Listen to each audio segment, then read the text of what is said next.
A compiler operates in phases.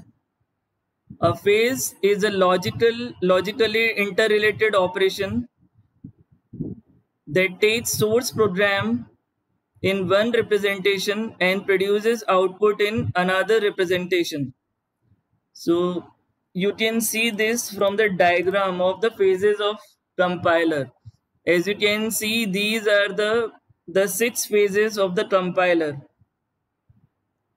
and the syllabus of your subject is based on this unit. As you can see, the first phase is lexical analyzer, and in the unit 1 is based on the lexical analyzer. The second unit is based on the syntax analyzer. The third unit is based on the semantic analyzer. So the first three phases um, uh, are are part of the unit 1, 2, and 3. Now the fourth unit is based on the intermediate code generation, and the fifth unit is based on the code optimization and the code generation. So these are the phases of the compiler, and you can see that a phase, this is the definition of phase, which is very important. A phase is a logically interrelated operation.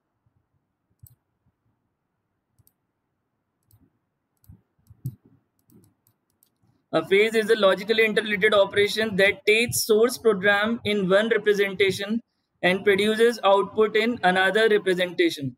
So there are 2 phases of compilation. First is the analysis phase, and the second is the synthesis phase. As you can see from the diagram, from the phases of compiler diagram, the first 3 phases are part of the analysis phase, whereas the last 2 phases, the code optimization and the code generator, is the part of the synthesis phase, and intermediate code generation is makes a uh, as a bridge for connecting the analysis and the synthesis phase. So in the analysis phase, which is also known as the machine independent phase or language dependent phase, and the synthesis phase is of machine dependent phase and language independent phase. So you can see there is a difference. If a phase is machine independent, then it must be then it must be language dependent, and the synthesis phase is machine dependent but it is language independent. So the compilation process is a sequence of various phases. There are basically 6 phases in the compiler, and each phase takes input from its previous stage, has its own representation of source code, and feeds its output to the next phase of the compiler. So every phase takes the input from the previous phase and gives its output to the next phase as the input. So you can see that the output of the lexical analyzer acts as the input to the syntax analyzer, where in the same way the output of the syntax analyzer acts as the input to the semantic analyzer, and so on. You can see that all the phases are connected to the symbol table manager, and also all the phases are connected to the error handler. So as you already use the compiler in C and C++ language, you will notice that the compiler task is to give you is to point out the error in the line. So every phase of the compiler gives a particular error, and also the symbol table manager's task is to place the identifier keywords in the proper memory location with their values. So let us discuss an example based on the phases of the compiler.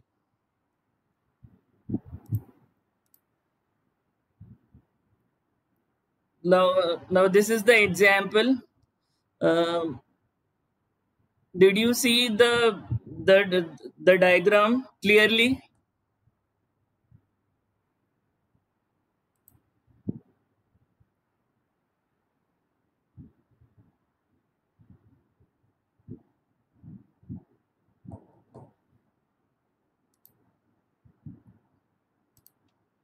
This हमारा diagram, 2 sort did you see this diagram clearly? Sir वो छोटा दिख रहा है sir, थोड़ा मुश्किल है पर देख रहे हैं। I mean,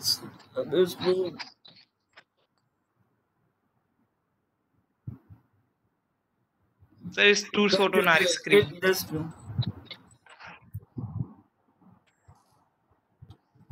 yes sir, it's clear. वापिस बड़ा हो गया सर, छोटा हो गया। Did you see it clearly? Now, based on this, now the example based on the phases of the compiler. First, you can see that your program is just like this. This is basically the Pascal programming code. You will find it in various books of the compiler design.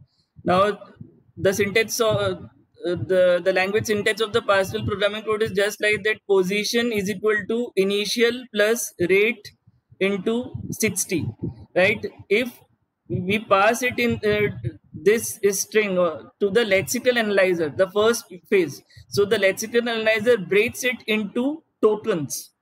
Like position, you can treat the position as ID1.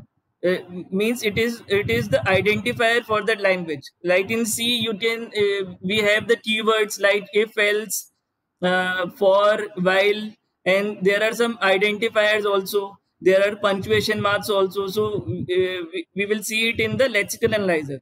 So lexical analyzer converts it the string into based on the tokens. And in the token there are identifier, keyword, punctuation marks, and etc. So the position has been converted to ID1, initial has been converted to ID2, rate is converted to ID3, and there is a number 60.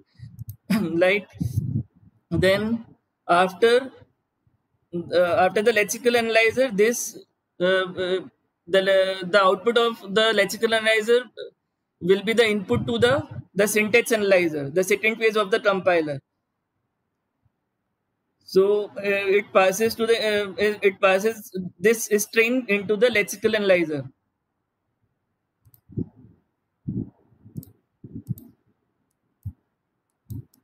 And from this, in the lexical analyzer phase, we convert this string to the parse tree, which I already studied, which I already told you in the theory of computation subject. How to make the parse tree, what is leftmost derivative, what is rightmost derivative. Uh, all of you remembered it. So from in the lexical in the syntax analyzer or the parser phase, we convert this in the form of parse tree, like this. After that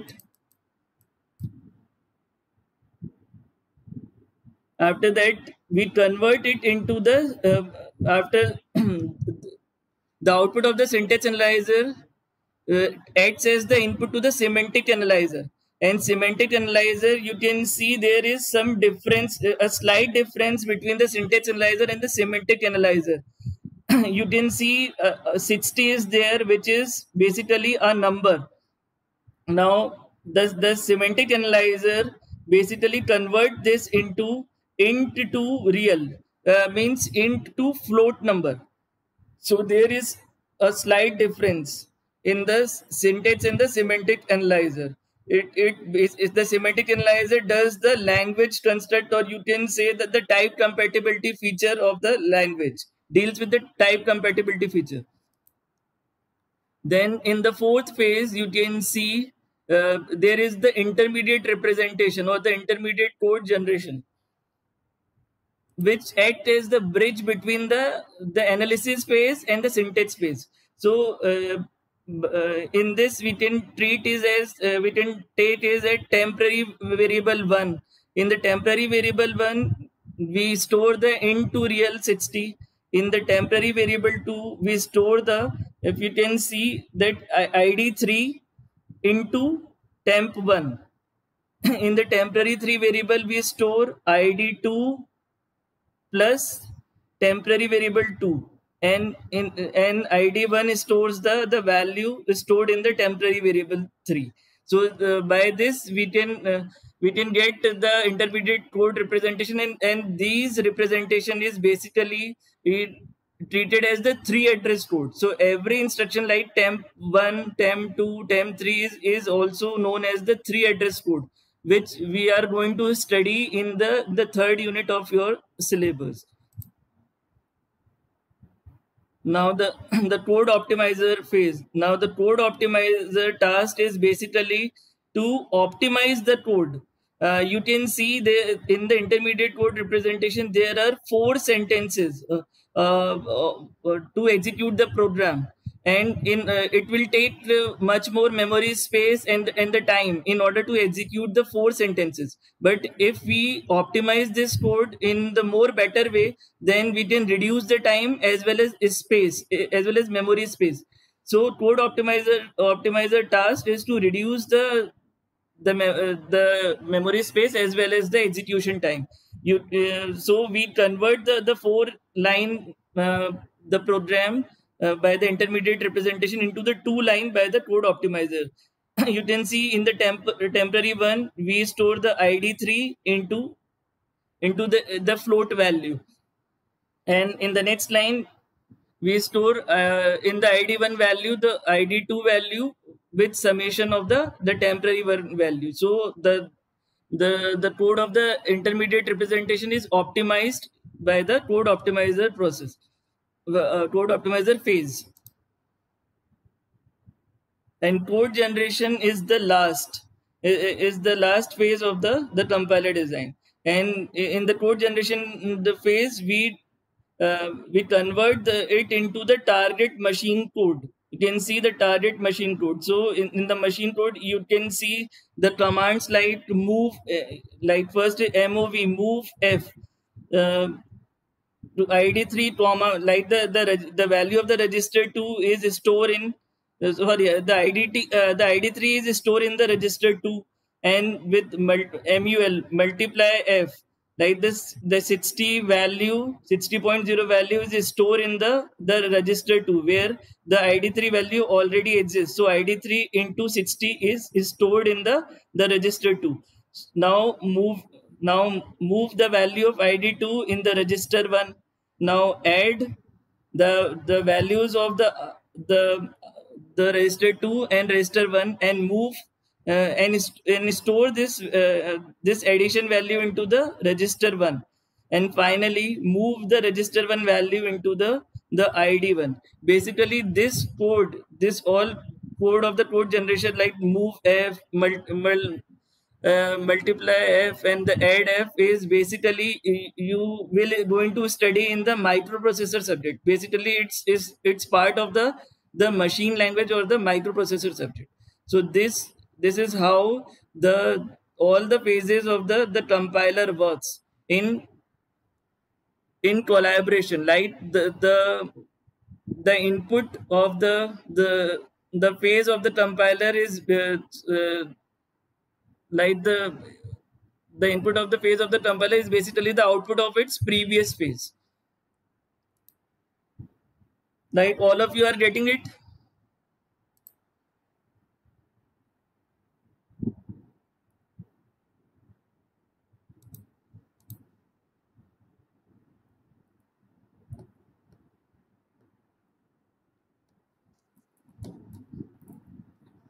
So we discussed all the phases of the compiler. What is the task done by each and individual phase by taking an example, right? What lexical analyzer can do, what the output of the lexical analyzer as the input to the syntax analyzer. So these all we will we already discussed in that example.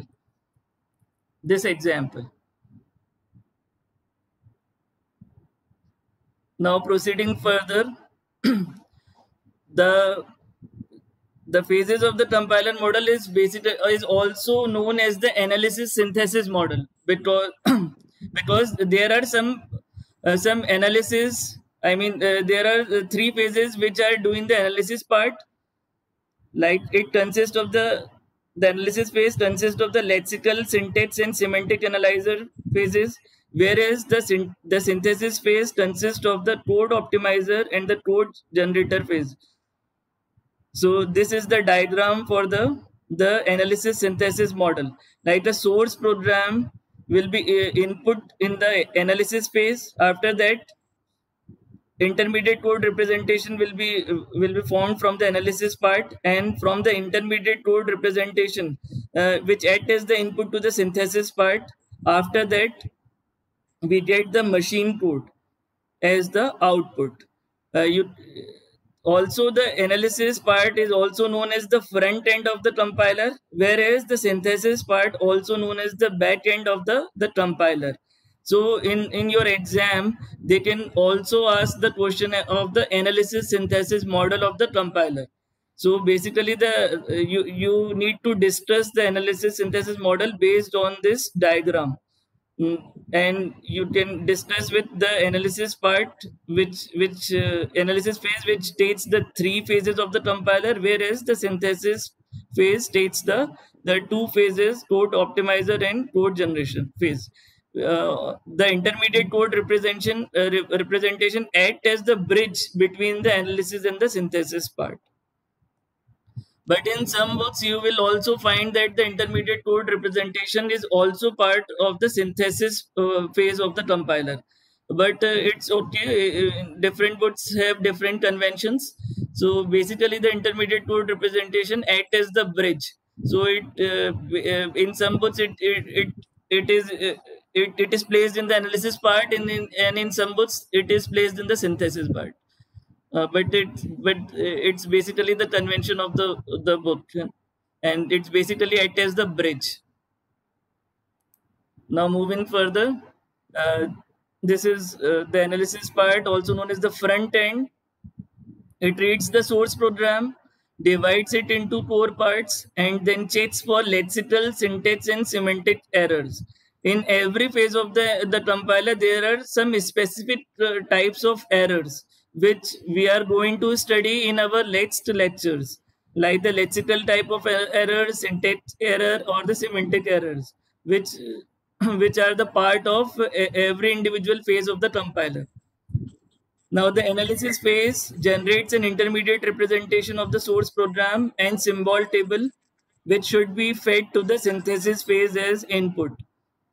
Whereas in the synthesis phase, which is also known as the backend, it generates the target program with the help of intermediate source representation and symbol table.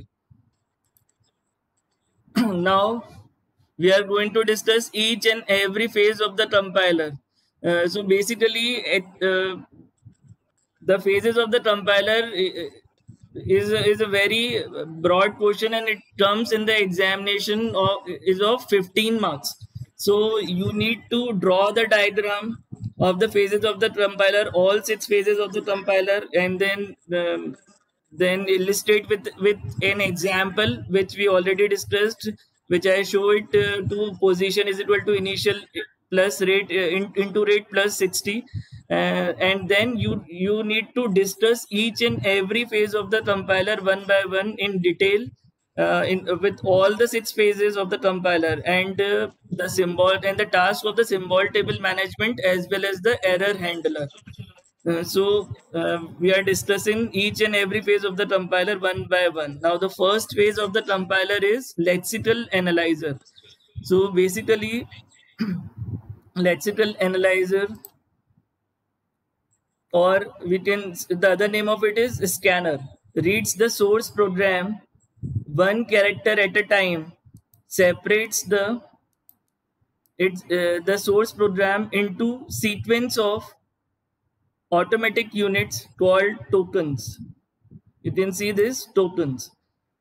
Some examples of tokens are keywords like if, else, while, for, etc. are known as the keywords. Identifier like num, id, etc. Operator like plus, minus, into, divide, less than equal to, greater than equal to, or the punctuation marks like the brackets or the semicolon, and you can remember that in C program there are also tokens. So these are all parts of the token, like keywords, identifier, operator, punctuation marks are all part of a particular programming language, and this is basically the part done by the lexical analyzer. The output of the lexical analyzer is a stream of tokens. We already said it in our example. From lexical analyzer, we get the stream of token like ID1, then ID2, and ID3, which is passed to the next phase, which is basically passed to the next phase, like next phase, that is syntax analyzer. So lexical analyzer can be done by the following: by the regular expression, non-deterministic finite automata, deterministic finite automata, which you already studied in your theory of computation.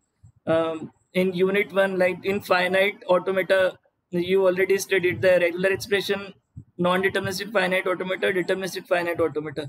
And here there is some other tools as well, specific to finding the lexical analyzer. Uh, One of the most popular tool for finding the lexical analysis phase is Let's tool. Let's tool is basically it's the acronym for lexical analyzer generator. It is very popular tool, and in your unit 1 we are going to study in detail the Let's tool.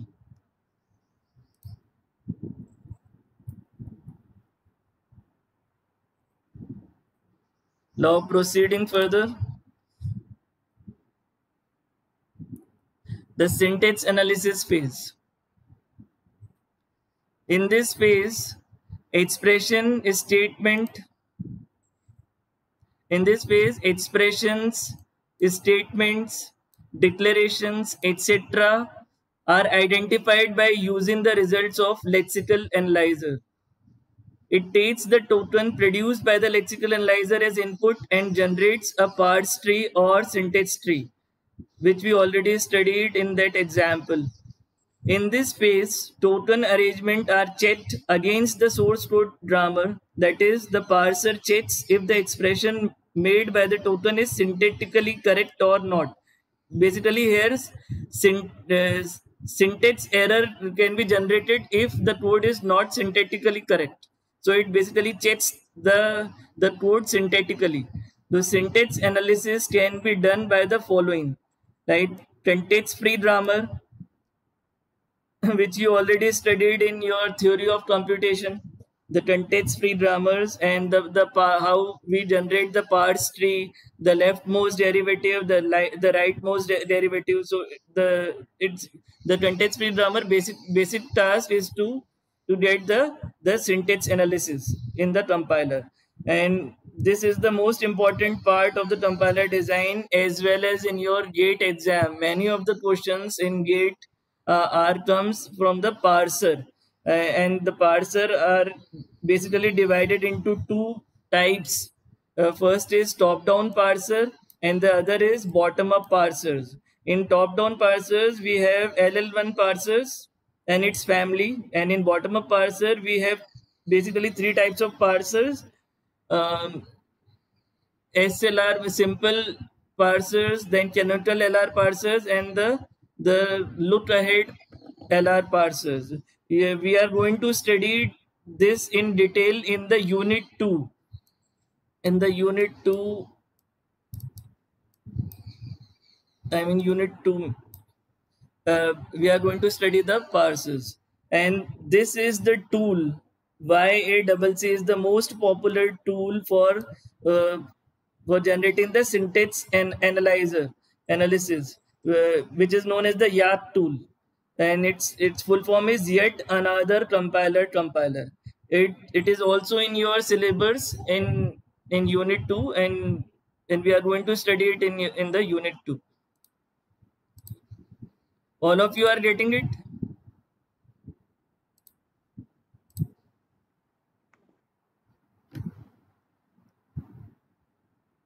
All of you are getting it or not?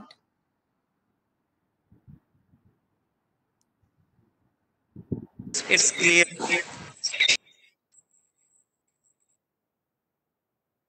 Okay, so proceeding further.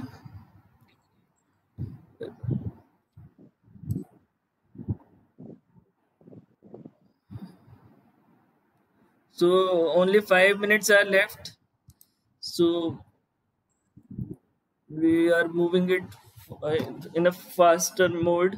Now the next phase is semantic analysis. The semantic analysis states the parse tree or syntax tree constructed uh, follows the rules of the language. Basically, it deals with the semantic analysis. So, for example, the assignment of values is between compatible data types. For example, if we are taking the data type as int, so we cannot store the value like 5.35. So because 5.35 is the value which will be going to stored in the float data type, but we are taking the int variable. So if we are doing it, then semantic error will be generated. So basically, the semantic analysis produces an annotated syntax tree as the output. So if you remember the example which we already studied, it basically corrects the syntax tree generated from the syntax analysis. So here the syntax tree generated is of annotated syntax tree. Now moving further, and the next phase is intermediate representation. The intermediate representation acts as a bridge for the analysis and synthesis phases of the compiler. So the code generated from the intermediate representation are three address code, and we are going to um, generate this code by using the three types. First is quadruples, then triples, and indirect triples. So these are the types by which we can generate the three address code. Now proceeding further, the code optimization. So the code optimization removes unnecessary code lines and arranges the sequence of statements in order to speed up the program execution without wasting resources of CPU as well as memory. So we already discussed in that example that it reduces the memory space and it as well as the execution time of the program by correcting the code generated from the intermediate representation. So some popular code optimization techniques are common sub-expression elimination, dead code elimination, loop optimization, people optimization, and there are other also optimization techniques available as well. We are going to study these in detail in the unit 5 of your compiler design syllabus. Now, proceeding further to the last phase of the compiler, which is known as the code generation. A number of optimizations to reduce the length of the machine language program are carried out during this phase. The output of the code generator is the machine language program of the specified computer. The output basically you can remember the output generated is of like move, null or add instructions, which is basically the input to the assembler. So the code generation can be done by the following: code generation from DAT, which is known as the directed acyclic graphs, and code generation from grammar. Uh, we will going to study these in detail in the unit 5 of your compiler design syllabus. Thank you for watching this video. Um, any problem or any other question uh, you will find it difficult, or any queries are there?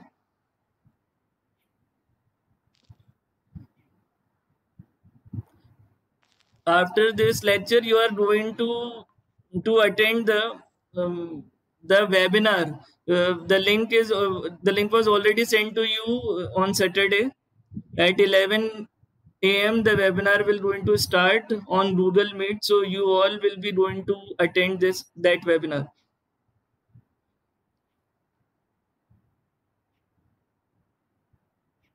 Okay, thank you very much. Now the next topic we will going to study in